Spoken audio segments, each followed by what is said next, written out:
Donc il faut permettre aussi aux sérieux challengers de compétir. Quel challenger? Quel challenger? Gbagbo sera candidat en 2013. Moi, je vais le dire sans coup férir. Je pense que ce parti d'extrême droite, et je justifie ce que je vais dire, qui est le RHDP, parce que lorsque des cadres de ce parti, de surcroît ministres, se sont manifestés publiquement en taxe. Avant de poursuivre cette vidéo, écoute bien ceci. Un nouveau rebondissement secoue le PDCI-RDA et relance une question que beaucoup se posent. Tidjane Thiam peut-il réellement perdre la présidence du parti? Entre procédures, tensions internes et enjeux politiques, cette affaire pourrait avoir des conséquences importantes. Reste jusqu'au bout pour comprendre ce qui se joue réellement. Le président Tidjane Thiam d'être sénégalais, je parle du ministre commis aux affaires maritimes, M. Célestin Seredo, qu'il avait taxé de sénégalais. C'était un outrage que la justice n'a pas vu passer. Lorsqu'on voit par exemple M. Cissé Bakongo qui vient dire que Thiam fait semblant d'être du Nord alors qu'il n'est pas du Nord, on n'est pas la même chose, ce sont des propos très graves qui appellent des propos sectaires, j'ai envie de dire. Donc c'est un parti d'extrême droite. Quand on voit la manifestation de leurs militants sur les réseaux sociaux qui taxent un tel d'être un Guinéen, un autre tel d'être un Malien, et quand on voit la configuration politique avec la crise avec l'AES en ce moment, ou des colibés, des insultes, des invectives au quotidien, c'est un parti d'extrême droite. Il ne faut pas se voiler la face. Quand je dis ceci, je vais revenir à proprement dit sur le report donc, du Congrès. Vous savez, moi je suis de l'école de Queen, vous savez, le groupe britannique avec Freddie Mercury, avec la chanson éponyme Show Must Go On. Moi je pense que malgré les vicissitudes, malgré tout ce qui se passait, on aurait dû quand même tenir ce congrès, parce que j'ai l'impression qu'ils ont... Pardon, merci, le bureau politique. J'ai l'impression qu'en ce moment ils sont comme une victime résignée, ils ont la mort à l'âme, c'est quelque chose de très très délicat. Quand je dis ceci, bien sûr, je veux renchérir sur ce que San disait tout à l'heure, mais M. Alassane Dramane Ouattara et son clan n'ont eu que des victoires à la Pyrrhus en Côte d'Ivoire. Outre l'élection présidentielle de 2010, il n'y a jamais eu véritablement de campagne électorale parce qu'Alassane Ouattara s'est attelé à écarter tous les candidats sérieux qui pouvaient l'inquiéter. Leur objectif principal, c'est donc la caporalisation du pouvoir en Côte d'Ivoire. Quand je dis ceci, je prends des exemples. Laurent Gbagbo, ça vous dit quelque chose? Charles Blé Goudé, Assalé Tiemoko, Guillaume Soro, maintenant Tidjane Thiam, ça devient long comme un bras et ça se voit comme un visage en plein nez. Ils sont dans une dévolution successorale dynastique du pouvoir et c'est quelque chose que les Ivoiriens voient. Ils le disent, on veut rester au pouvoir pour 50 ans. Ça s'appelle une caporalisation parce qu'il y a clairement un manque d'alternance politique en Côte d'Ivoire. Justement, l'alternance politique. Ils appellent ça la sédition en Côte d'Ivoire. Une fois qu'on n'est pas d'accord avec les idées émises par Alassane Dramane Ouattara et son clan, on devient tout de suite des haineux, des séditieux, des coups d'étaïstes et des putschistes. Voilà, donc c'était cette précision que je voulais faire. Jamais en Côte d'Ivoire, sous le magistère d'Alassane Dramane Ouattara, il n'y a eu de véritable compétition électorale. Et vous pensez que, comme le disait tantôt le président Jean-Paul Oro, Alassane Ouattara ou Téné Birahima Ouattara va se coltiner quelqu'un comme Tidjane Thiam à travers une élection inclusive? Non, s'il a écarté Guillaume Soro sans revenir sur la liste des personnes que j'ai citées tout à l'heure, mais le même bâton, c'est le même bâton qu'on prend pour frapper toute l'opposition. Jean-Yves, je termine avec vous ce sujet. Passons à autre sujet. Passons à autre sujet.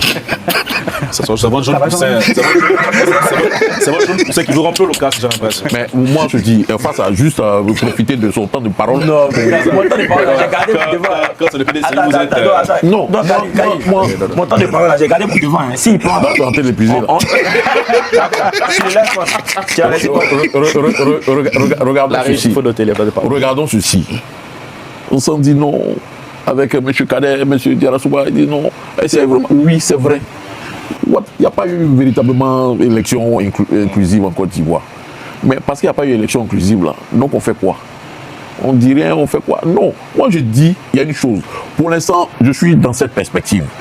Qu'est-ce qu'on fait quand on a un candidat comme Tidjane Thiam, qui est un candidat qui a le potentiel pour battre Téné Birahima Ouattara?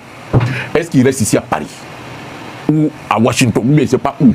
Pour s'éloigner des populations. Mais le monsieur même a annoncé qu'il y a des menaces sur sa vie en Côte d'Ivoire. Il faut le dire, mais est-ce qu'il doit rentrer braver ces menaces-là? Tu proposes quoi, président? Tu proposes quoi? C'est la question. C'est ce que j'ai toujours proposé.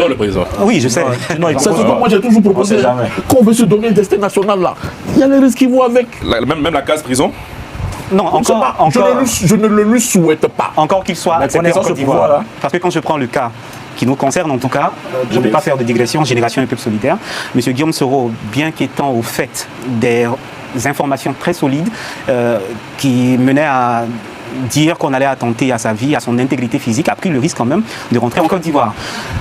Ils pensaient qu'ils allaient le dissuader de rentrer en Côte d'Ivoire. C'est à la dernière minute qu'ils se sont aperçus que c'était une affaire sérieuse. Qu'est-ce qu'ils ont fait? Ils ont détourné son avion au Ghana. Ça, c'est une réalité. Donc, moi, je ne crois pas que M. Tidiane Thiam, même s'il embarque sur un vol de Air France où il affrète un jet privé pour rentrer en Côte d'Ivoire, qu'il soit accepté. Il faut le dire clairement. Vous vous rappelez, lorsque le président Laurent Gbagbo décidait de rentrer en Côte d'Ivoire, mais des voix officielles au sein du RHDP se sont élevées pour dire que s'il rentre, il doit aller chez lui au village, il ne doit plus faire de politique.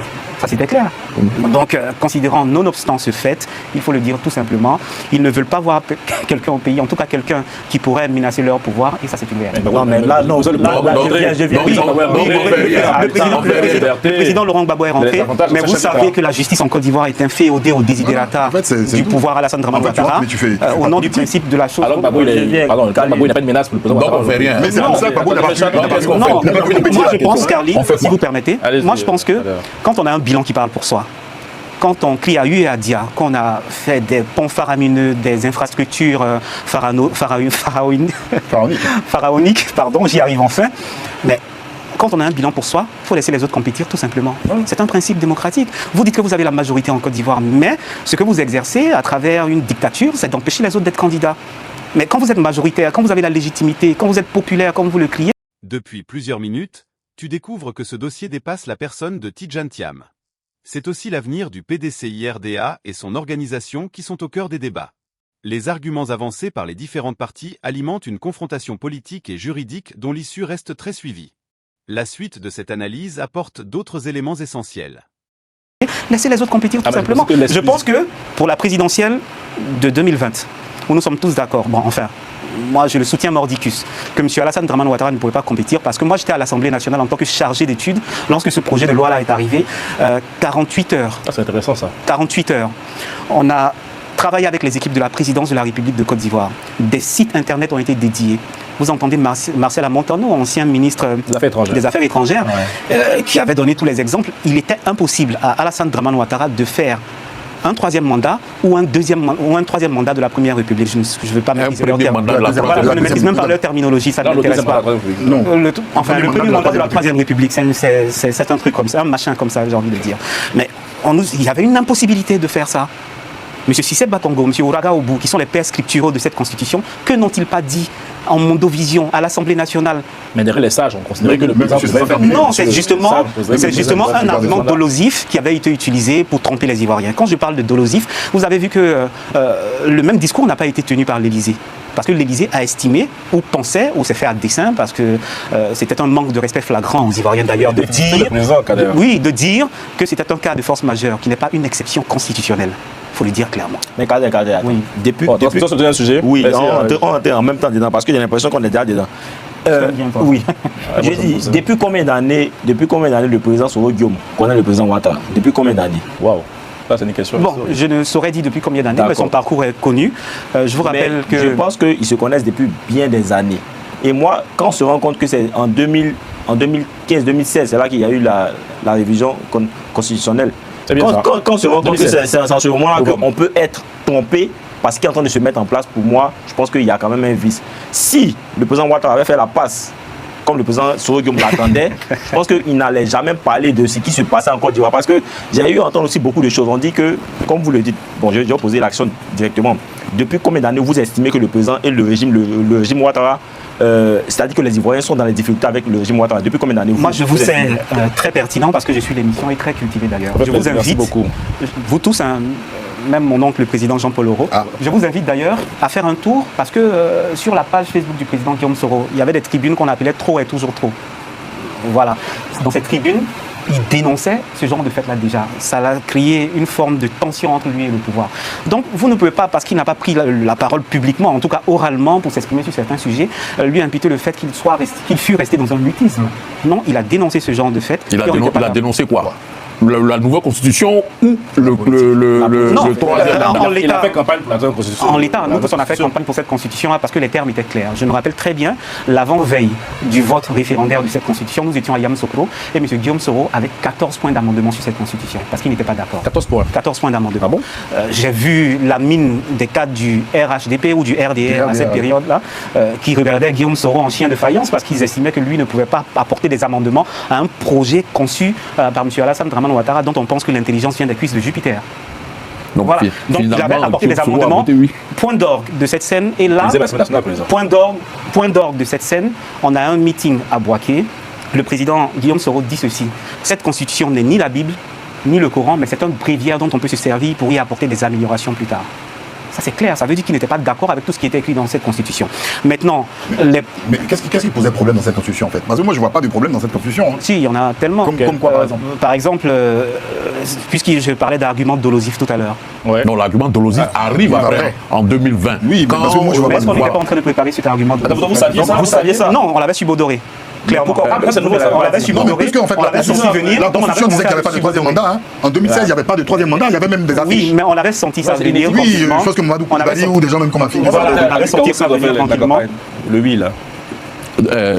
Bon, peut-être que monsieur Diarasouba est en train de nous faire relire l'histoire d'une autre manière. C'est une info exclusive ça quand même. Guillaume Soro a fait campagne. Hein. Oui, mais c'est pas parce qu'on a fait campagne. Non, entendons-nous. Entendons-nous sur ce point. Non. Non, président, permettez, entendons-nous sur ce point. C'est pas parce qu'on a fait campagne pour quelque chose que forcément la chose est mauvaise. C'est l'utilisation qu'on fait de la chose qui rend la chose mauvaise. Donc, Voilà, donc c'est pas parce qu'on a fait campagne, même si on avait des points de dissension. Connaissant l'homme, parce qu'aujourd'hui, quand on vous entend parler du président Alassane Ouattara, on a l'impression que c'est-à-dire que la personne la plus exécrable qu'il y ait sur cette terre-là. Est-ce que quand on vous entend, c'est-à-dire quand vous avez vu le président Ouattara par le passé, est-ce que vous n'aviez pas su que ce monsieur-là, il allait nous faire ça à l'avenir? Vous aviez su. Non, vous avez vu, comme on le disait, vous avez vu, j'ai pas dit les termes, vous avez voulu manger avec truc. Voilà, avec une longue cuillère. Mais vous voulez dire qui dîne avec le diable? Non, j'ai pas de diable. Ok, si vous voulez, merci. Donc, moi, je vous suis, comme c'est vous qui avez dit là, pour que je ne dise pas les dents. Non, je croyais que vous étiez en train de tergiverser. Donc, effectivement, en ce moment-là, vous aviez su que je pense que vous saviez qu'à un moment donné, ça allait se passer, mais vous êtes quand même engouffré dans ce tour-là. Et aujourd'hui, vous osez maintenant venir nous dire non, qu'on pensait qu'il allait avoir la bonne foi. Non, à un moment donné, lorsqu'on va travailler, je veux compléter parce que arrêtez de jouer avec c'est intéressant votre réponse tout à l'heure sur les points de divergence du président Guillaume Soro. En fait, dans la Constitution, on change l'ordre hiérarchique, hein, c'est le président et le vice-président.